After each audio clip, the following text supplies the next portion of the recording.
Kagaya nga po nung sinabi ko kanina, Your Honor, si Sally po, pagka nakakolekta, dinadala po sa office ko yung mga pera, nakabox po, nakasil po siya lahat.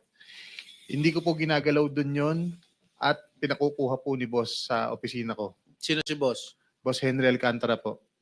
Magkano binibigay mo, Miss Sally? Your Honor, marami po. Minsan po 245 million. In cash? Yes, Your Honor.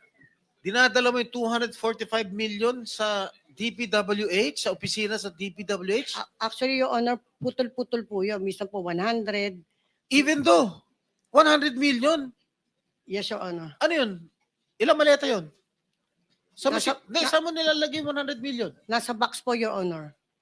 Isang balikbayan box? Hindi magkakasya yun. Hindi po, marami pong boxes po, Your Honor. Anak ng pating, hindi ba nakikita ng mga empleyado ng DPWH may dala-dala kang kahon na palagay ko, I assume alam nila na pera yun. Yes po, Your Honor. Nakikita po nila, sigurado po ako yun.